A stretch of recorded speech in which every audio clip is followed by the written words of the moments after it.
CIS was created after the collapse of the Soviet Union. The country, the head of the country decided to, we were one country, so let's like keep the friendship again. I mean, but honestly, it doesn't work so well. So the Eurasian Economic Union, because you know the relationship between Russia and Ukraine, there is like some, and CIS it doesn't work so well. So we decided to establish the Eurasian Economic Union to improve our economic integration. Okay. So this is the important one for this, trade. Nowadays, this one is not important. Okay. So that's an example of how a country like Kazakhstan can use a regional institution to improve its economic well-being. Yes. Okay? The third one is the Shanghai Cooperation Organization. Peers from China, I think they know. And this is a very powerful regional institution. And so the Shanghai Cooperation Organization, the permanent intergovernmental international organization, the creation of which was announced in June 15th of June in 2001 in Shanghai by the President of Kazakhstan and China, the Russian Federation, also Tajikistan was involved with Uzbekistan.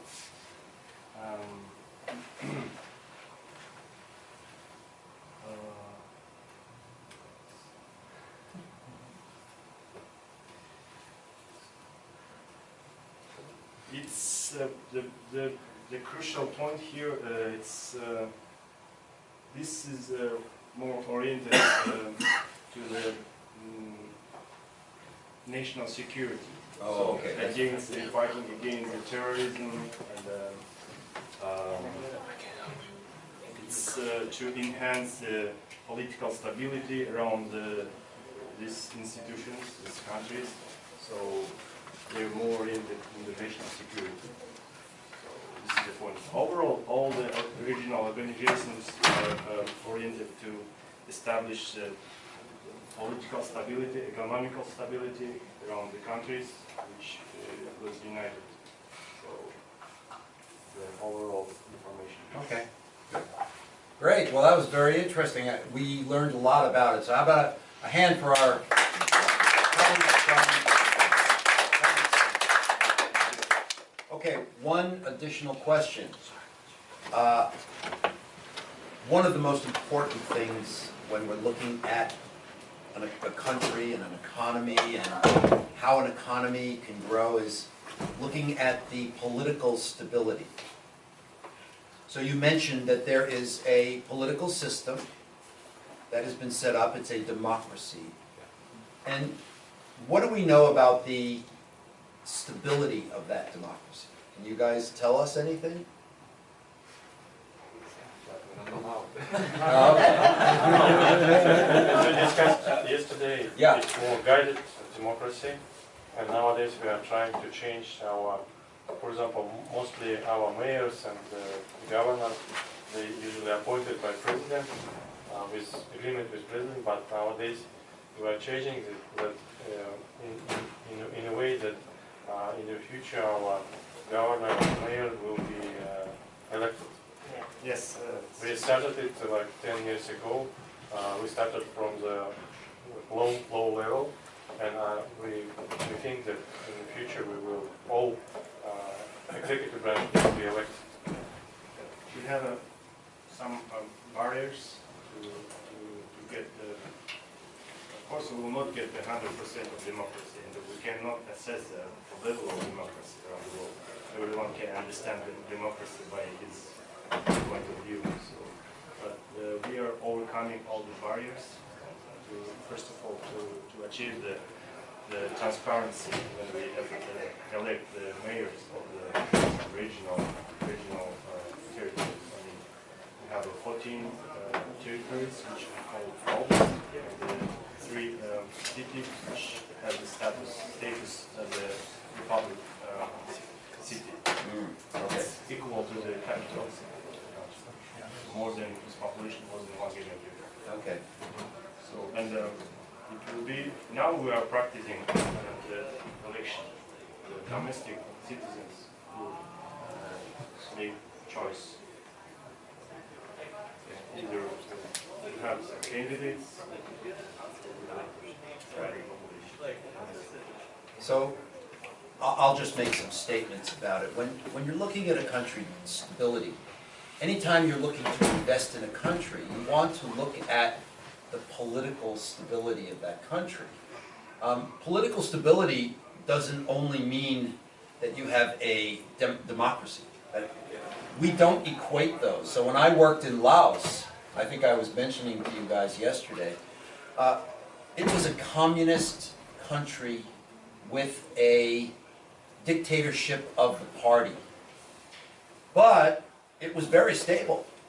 And so we had no problem investing because we knew that, yes, it wasn't a perfect democracy, but it's a stable political system. Yeah, we're very stable. Yeah. And I think that we were talking yesterday about the democracy in Kazakhstan. It's not a, what you might call a well-functioning democracy. But name one country that is a well-functioning democracy. Remember, I mentioned to you yesterday, the United States is not a very well-functioning democracy if you watch the news every day. So every country tries to adapt the political systems. Remember I mentioned yesterday as we were talking, you have economic systems and political systems. None of them exist in their purest form. Every country tries to adapt, and they evolve. And so I know that the way we always looked at Kazakhstan when I worked in the Asian Development Bank was, we looked at it as politically stable and an evolving democracy. That is, like you were saying, it's started at the federal level, but now democracy is being translated into the lower levels of government. So it's an evolving democracy. These things take a long time. But in terms of a investment opportunity, we viewed it as a very, very favorable investment opportunity because of the economic factors, the demographic factors, and the political stability that we saw. Okay, so you do have political stability there. Not a perfect democracy, but if you can name one perfect democracy, I would like to know that. What did Winston Churchill say about democracy? Right.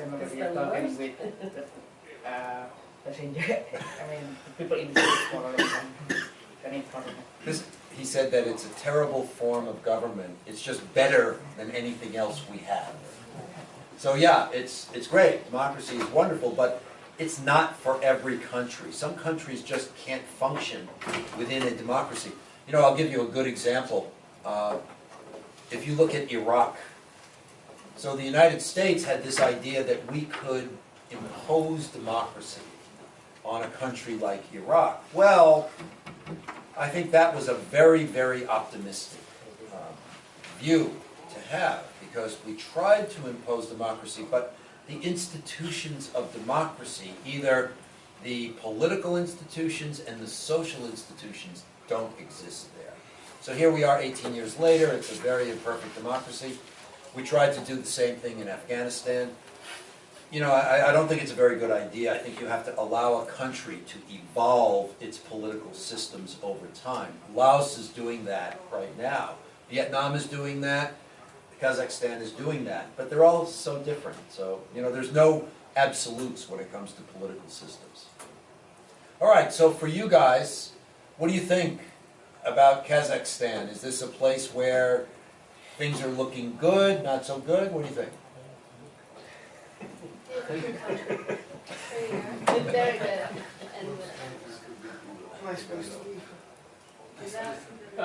There's a lot of, you know, as I said before, looking at the issues of demography, there's a lot of positives going on there. Bring your money. And when you see, right, when you see positives, that's when you want to bring the money. You know, when you see instability, when you see economic fluctuations, that's a little dangerous. But this is a good time to be investing in Kazakhstan. So, Okay, I think that's very good. Thank you, guys. That was really good. All right, don't move, because I think this is the first time we've used this room as a classroom. I would like to document it with a couple of photos. Can I borrow someone's phone? Here. And I'll take a, thank you. I'll take a picture from up here, and then I'll take a picture of a few of the Kazakhs who presented at the screen. Okay. And by the way, we will be doing the same thing on Friday. And we'll be looking at the two superpowers in the world, China and the US. And we'll Maybe move back compare there first. the two superpowers. And maybe turn on the light. Okay. Someone give me a light. All right, Tom, can you look Oh, this I'm sorry. way? Want me to take one more? Don't fall off, Joyce. I can't tell if it's in focus. I'll take one more where I It's can in actually see the focus. screen. Okay, and then let me take one of the presenters up here with, put your slides up. Yeah, put up one of your nice slides.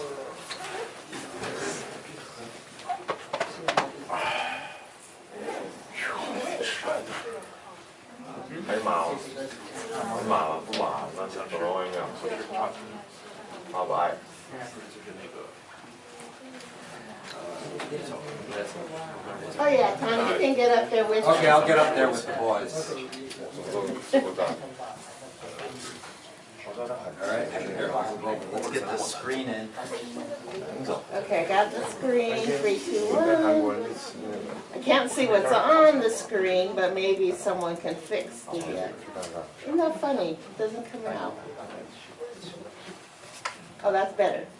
Okay, It might come out when you Photoshop it. Yeah. All right, yeah? Nice job, You just guys. make sure Very good. there's at least one good Tough to picture make from these each angle. presentations, yeah? Sure. Good So I'll job. send it to the GQ. Yeah. You guys did good. Did it come out? You can answer all the questions. See that? Okay. Okay, great. Thank you. All right, so Team China will meet with Tom at 2 o'clock at RGL 103, and Team USA 3:15 RGL 103. Okay, and we'll just go over whatever you have now, and we'll look at what kind of things you could look into adding to your presentation. Okay? 代表，看起来就是你代表了，中国人只是歪歪而已啊。 Great, thank you for going first. First country, second day of the workshop.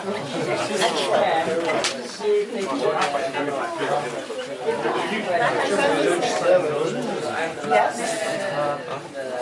I saw you registered for 2 classes.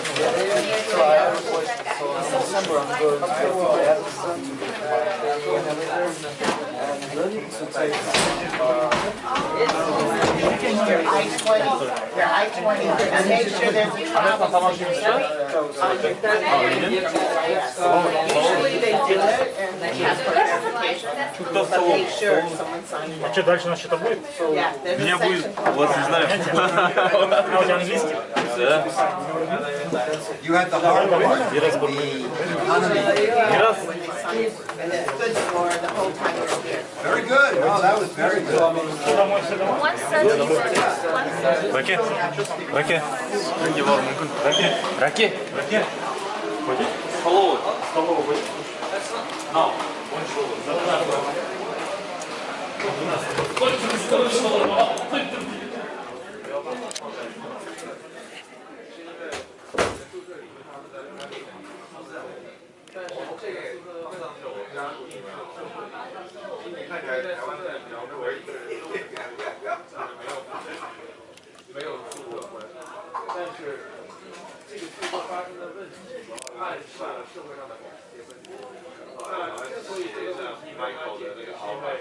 private incentives 有这样子的一个但要求可能需要一些 government intervention， 因为你们上的这节课的中心思想就是 market may fail， 所以它是 market failure。So when you are faced with something here,